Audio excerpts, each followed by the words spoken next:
नमस्कार शेतकरी मित्रांनो, मी Yogesh Rathod, white gold trust, Chhatrapati Sambhajinagar या शेतकरी सहभागी संस्थेचा प्रतिनिधी.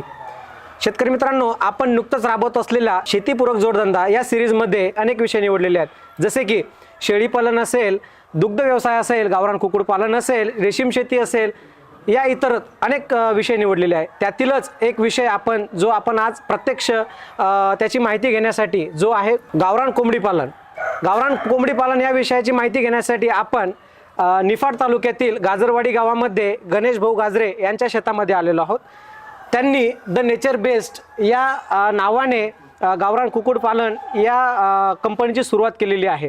तर आपण संपूर्ण माहिती त्यांच्याकडून घेऊया. सर्वप्रथम गणेश भाऊकडून त्यांचा परिचय घेऊया. मी गणेश गाजरे, गाजरवाडी, तालुका निफाड, जिल्हा नाशिक. सर्वांनाच परिचित आहेत. आपण प्युअर गावरान कुक्कुटपालन करतो आणि त्या संदर्भात आज व्हाईट गोल्ड ट्रस्ट संभाजीनगर इथून आलेल्या साहेबांनी जी मुलाखत घेण्यासाठी जो संधीचा योग दिला त्याबद्दल मी त्यांचे आभार मानतो. आणि आपण आपला पुढला जो सेटअप आहे तो सर्वांना दाखवूया. इथे आलेलो आहोत फार्ममध्ये. आता सर्वप्रथम फार्ममध्ये इथे आपण स्प्रे पंप ठेवलेला आहे, कारण आपण जे गावरान कुक्कुटपालन करतो यामध्ये प्रामुख्याने प्रॉब्लेम येतो तो व्हायरल इन्फेक्शनचा. आणि जे इन्फेक्शन येतं ते 99% कोंबडी तर आपली बाहेर जात नाही आणि दुसऱ्यांची पण कोंबडी आपल्या शेडमध्ये येत नाही. पण आपली जी ये जाय असते आपल्या पायाच्या स्वरूपात, याच्यातूनच कुठून तरी आपल्याकडून एखादा जीवाणू येणे आणि त्याने इन्फेक्शन करणं. तर तो प्रकार आपल्याकडे होऊ नये त्यासाठी आपण हा पंप भरलेला. याच्यामध्ये साधारण ते कोर्सुलिन TH नावाचं औषध असतं जे पूर्ण बॅक्टेरिया इन्फेक्शन वरती काम करतं. ते आपण ठेवतो आणि ते पंपामध्ये आपण केव्हा पण येता जाता चालू करून पूर्ण अशी चप्पल सॅनिटायझर केल्याशिवाय आपण आतमध्ये जात नाही आणि कोणाला जाऊन पण देत नाही. म्हणजे यामुळे तुमच्या जीवाणूंवर किंवा कीटक रोगांवर बऱ्यापैकी नियंत्रण मिळण्यास मदत होते. कुक्कुटपालनच हा व्यवसाय तुम्ही का निवडला किंवा हा का केला पाहिजे? शेतीला कसं असतं साहेब, आता शेतीला जर दुय्यम व्यवसाय म्हणाल तर भरपूर आहेत जोडधंदे करण्याजोगते. त्यामध्ये दूध व्यवसाय करू शकतं माणूस, शेळीपालन पण करू शकतं. आधी आपण केलेलं गावरान कुक्कुटपालन पण आहे. पण आता आपण करताना गावरान कुक्कुटपालनच का केलं की गावरान कुक्कुटपालन मुळात ते घराजवळ करता येतं. आणि आपण केलं ते प्युअर गावरान असल्यामुळे त्याला बाहेर सोडता येतं. ते काही बंदिस्त नाही. ते 100% बाहेर फिरणं, बाहेर त्यांनी खाणं पिणं हे सर्व करणं. आता हे निवडत असताना आपण काय केलं, बाकीच्या व्यवसायापेक्षा गावरान कुक्कुटपालन हे करण्यास सोपं आहे. यामध्ये फारशा अडचणी नाही आणि ह्यासाठी भांडवल कमी जरी असेल तरी हा व्यवसाय चालू करता येतो. भांडवल जादा असेल तरी करता येतो, कमी प्रमाणात पण करता येतो, अगदी जादा प्रमाणात पण करता येतो.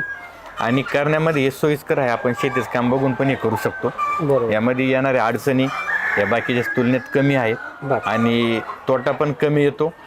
त्यामुळे हा व्यवसाय करण्यात सोपा जातो.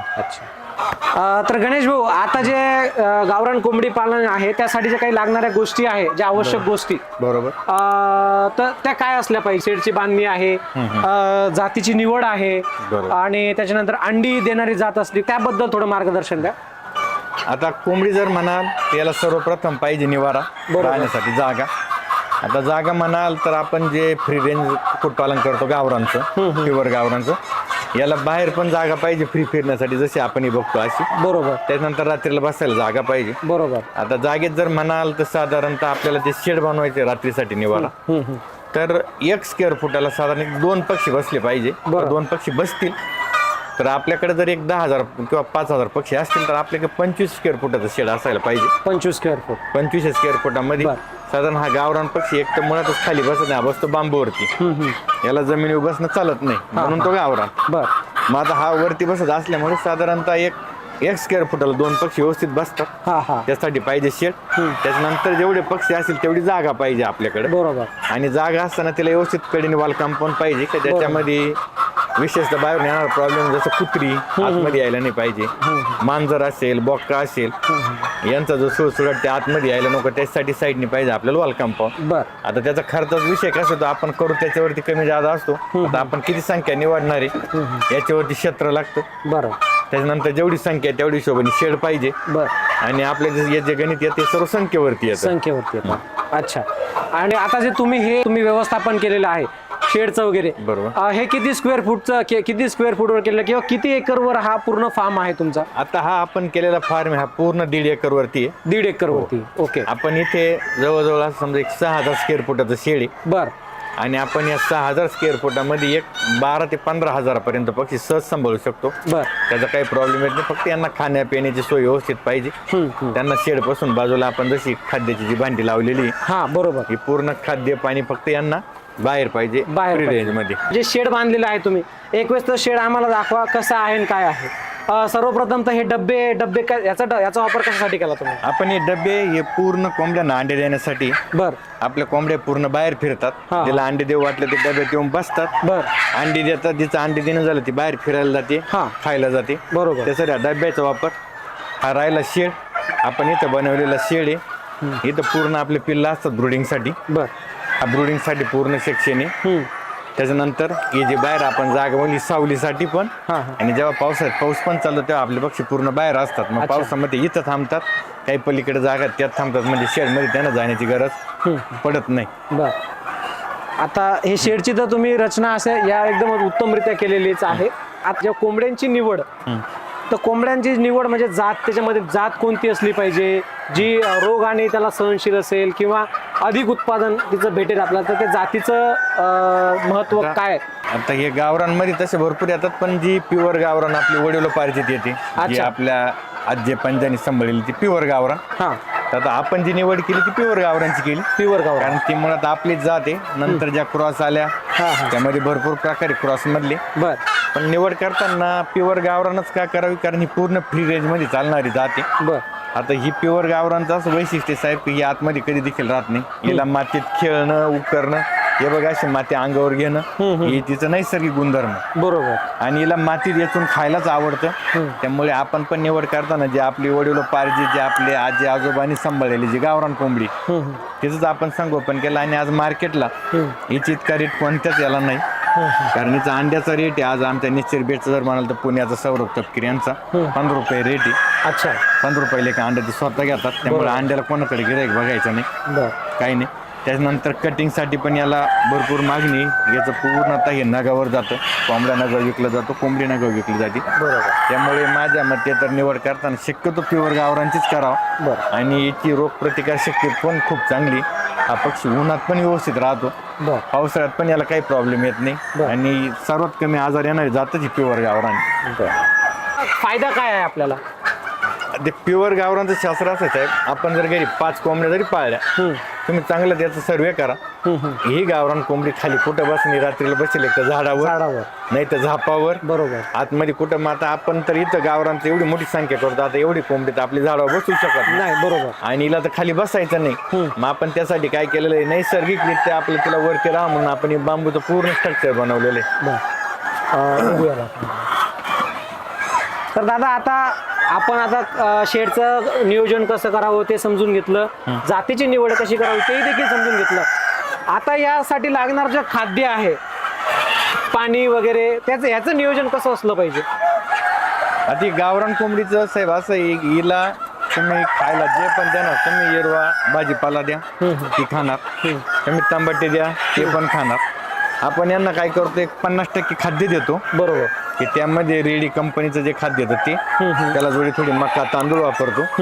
त्याच्यानंतर आपण मेथी घासाचा वापर करतो, भाजीपाला वापरतो. आता ती बघा तांबटी टाकलेली आता आपण. बरोबर. जे मार्केटमध्ये वेस्ट मिळेल थोडंफार प्रमाणात ते पण वापरतो, का जेणेकरून त्यांना व्यवस्थित वाटतं. आणि ही जात सर्व खाण्यास मग आपण हा शेवगा लावलेला हा कटिंग करून खाली टाकतो. अच्छा, म्हणजे इथलच्या इथं त्यांना ते शेवगाची सावली पण होते आणि त्यांचं एक खाद्य पण तयार होतं. आणि जे हॉटेलला जे तुम्ही वेस्ट वगैरे असतात ते देखील जमा करतात, ते पण म्हणजे जेणेकरून जे त्यांना गावरान कोंबडी जे आहे ते आता फिरणार आहे गावामध्ये, ती ह्या उखरड्यावर बसणार, त्या उखरड्यावर तिथून ते हे खाणार ते खाणार, म्हणजे त्याच्यामुळे त्याची इम्युनिटी ताकद ती त्याच्यात निर्माण होते. त्यामुळे त्याचा देखील तुम्ही वापर करता. आणि जे मध्ये जे शेडमध्ये दाखवल्याप्रमाणे तिथं पाण्याची पण व्यवस्था आहे. आणि ती फिरता इकडे दाखवल्याप्रमाणे खाद्य पाणी वगैरे बाहेर. एवढ्या तुमच्या जे 15,000 कोंबड्या आहेत, 15,000, त्याचा खर्च जो आहे ते खर्चाचा तुलना जर करायची ठरली तर कितीपर्यंत खर्च त्याचा जाऊ शकतो?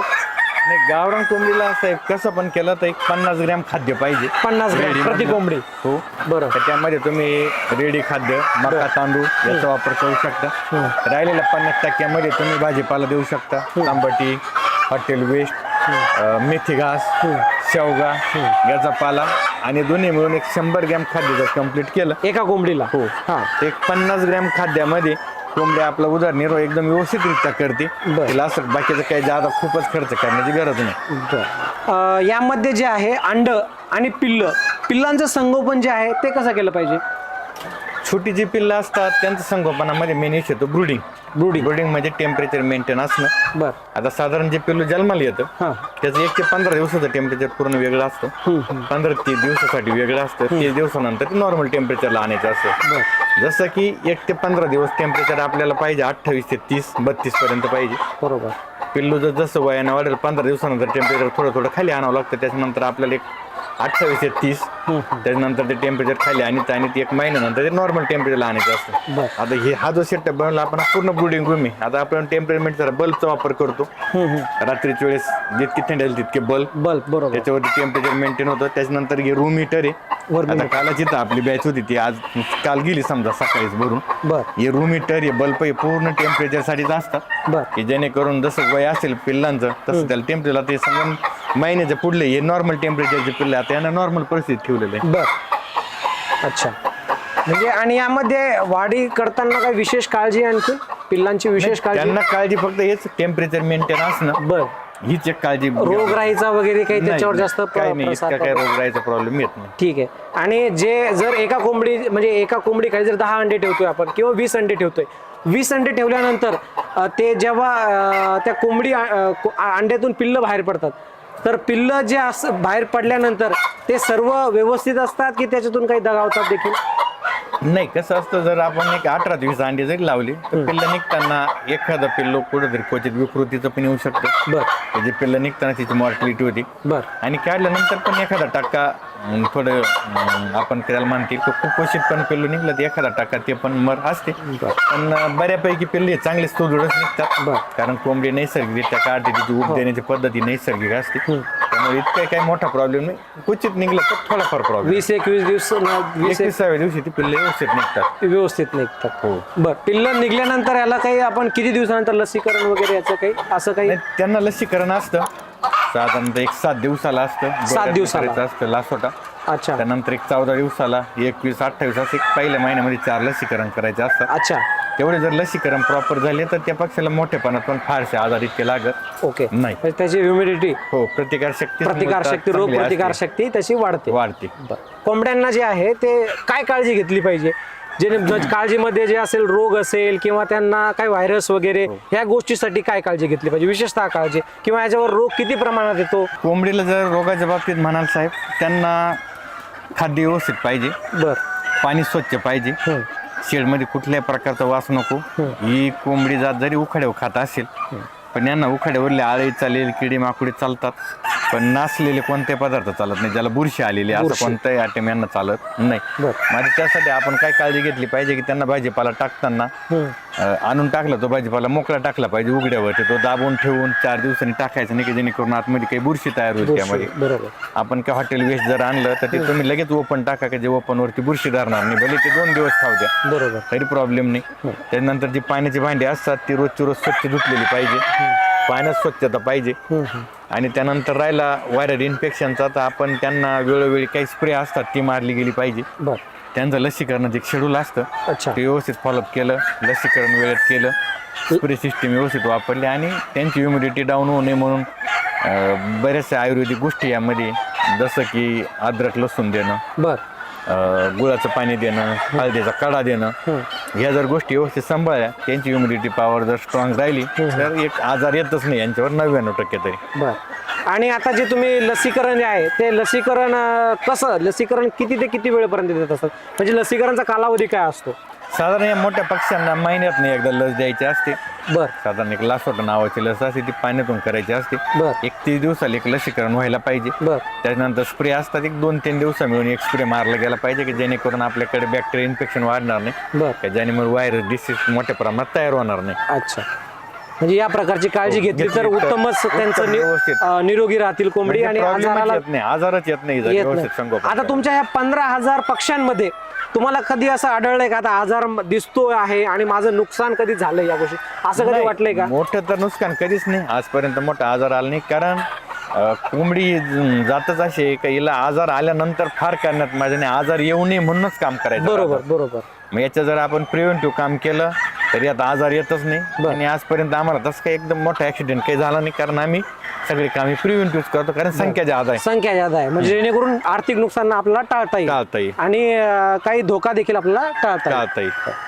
दादा तर आता आपल्याला यामध्ये जे आहे जर आपल्याला कुक्कुटपालन जर करायचं ठरलं बरोबर. तर यासाठी काही सरकारी योजना आहे की अनुदान वगैरे याची काही माहिती? यामध्ये सरकारी योजना पण आहेत 2-3 आहे. जसं NLM ची एक योजना आहे ती केंद्र सरकारची. त्यामध्ये पण आपण एक 5-10 लाखाचा प्रोजेक्ट असेल तर त्यामध्ये पण सबसिडी घेऊ शकतो. बर काही राज्य सरकारच्या पण स्कीम आहे बर जिथं आपल्याला जवळ पशुवैद्यकीय ऑफिस असेल तिथं जर गेलं तर सर्व माहिती पण मिळते बर आणि तिथं ते लोक पण असतात की जे आपल्याला मदत पण करतात गव्हर्नमेंटच्या काही स्कीमा समजून सांगण्यासाठी. बर. आणि आता तुम्ही जे एवढं 1.5 एकरवर जे हा फार्म सुरू केलेला आहे तर यासाठी तुम्हाला काही परवाना वगैरे लायसन्सची काही गरज पडली? नाही तसं जर म्हटलं तर गावरान कुक्कुटपालन करताना हे आपण हे प्रायव्हेट तत्वावर असेच म्हणता येईल. बर. आणि यासाठी काय तसं परवानगी घेण्याची गरज पडत नाही पडली नाही. आतापर्यंत तर. जे कंपनी काम चालतं जे लोक बॉयलरमध्ये काम करतात त्यांना ते कंपनीसाठी याच्यासाठी परवाना ग्रामपंचायतीची परवानगी ना हरकत दाखली लागतात. बर. आता गावरांसाठी तर तशी गरज नाही बर. किंवा कोणाला लागली असं कधी मी पण ऐकलं नाही. हा हा. तर प्युअर गावरान प्रायव्हेट तत्व असल्यामुळे तशी परवानगीची काही याला गरज पडत नाही. विशेषतः परवान्याची गरज नाहीये. नाही.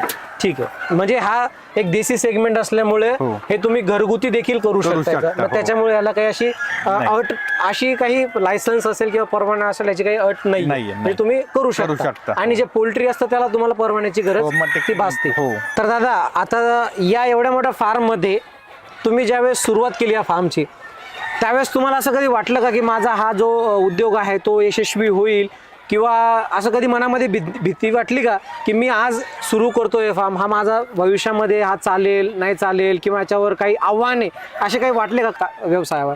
शेवटी असतात कोणताही नवीन व्यवसाय चालू जर केला तर त्यामध्ये आव्हाने असतात का आता शेवटी आपण नवीन असतो बरोबर. आणि आपल्याला प्रत्येक अनुभव हा नवीन असतो. आता ह्या पण क्षेत्रामध्ये जर म्हणाल तर आपल्याला प्रत्येक ऋतूचा अनुभव घ्यायचा राहतो. प्रत्येक ऋतूत येणारा अनुभव वेगळा राहतो आणि त्यामध्ये नवीन माणसाला प्रॉब्लेम येतच असतात. बर.